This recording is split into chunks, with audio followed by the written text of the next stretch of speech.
Si esto trata sobre la generación de calor en sólidos, ya me habían preguntado dudas sobre cómo van a considerar el término de generación en la ecuación general. El término generación que nosotros planteamos así es cantidad de energía generada, esto por unidad de tiempo, entre volumen. Solo hay tres formas a grandes rasgos por la que un sólido genera calor. Es por calentamiento de una resistencia, por reacciones químicas exotérmicas. Y bueno, una división de reacciones químicas exotérmicas son reacciones nucleares. También la absorción de energía por radiación en todo el volumen es un medio de generación de calor. Por ejemplo, este cuerpo de agua que está sometido a cierta radiación solar se puede considerar como que está generando calor.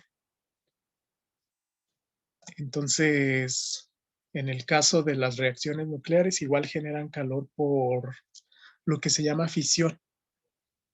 Fisión es el rompimiento o la separación del núcleo de un material radiactivo. Generalmente se usa uranio. Uranio, un isótopo, ya sea 235 o 236. Esto sigue siendo uranio, pero con diferente peso molecular. Entonces se bombardean con neutrones y este núcleo se separa. Se separa, por ejemplo, en criptión o en bario, que son materiales más ligeros. Entonces esta reacción química se lleva a cabo en un reactor. Aquí se llevaría a cabo, que está muy bien aislado por la cantidad enorme que se genera de energía. Se habla de que 1 kilogramo de uranio 235 produce hasta 8 por 10 a la 13 joules de energía. Esa es una cantidad enorme de energía para este material. Entonces lo que se hace es que esto genera muchísimo calor. Ese calor generado en el reactor evapora cierta cantidad de agua, entonces produce vapor. Aquí continuamente se está produciendo calor que evapora el agua, se almacena en un tanque y se utiliza para generar energía en una turbina. Entonces, bueno, posteriormente de generar aquí potencia, se recircula de nuevo para completar el ciclo.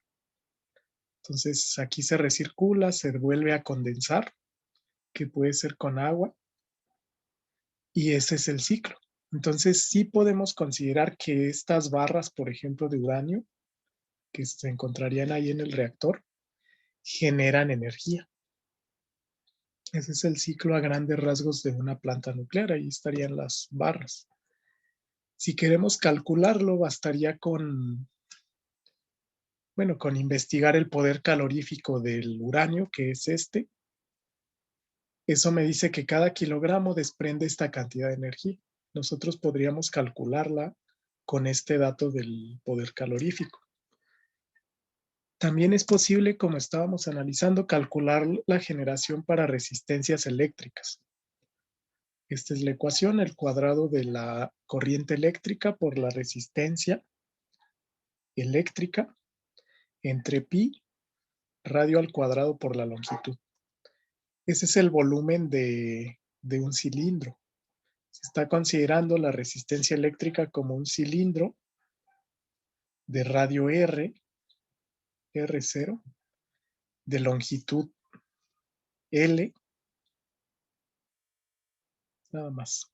Y bueno, aquí conectado a una corriente eléctrica en amperios de I cantidad de amperios. Entonces, para analizar el enfriamiento, más bien para analizar la generación de energía en esta resistencia, recurrimos a la ley de enfriamiento de Newton. En este caso se considera que ese sólido es una resistencia, tiene un área superficial a S, un volumen B, una conductividad térmica constante K, donde el calor que se genera en este caso por producción, se va a representar por E. Ese calor es por unidad de volumen. Entonces se menciona que se transfiere al sólido, al medio circundante, que está a una temperatura T inicial, T infinita más bien, con un coeficiente constante de transferencia de calor que le llamamos H. Este lo vimos, si recuerdan, en la ley de enfriamiento de Newton.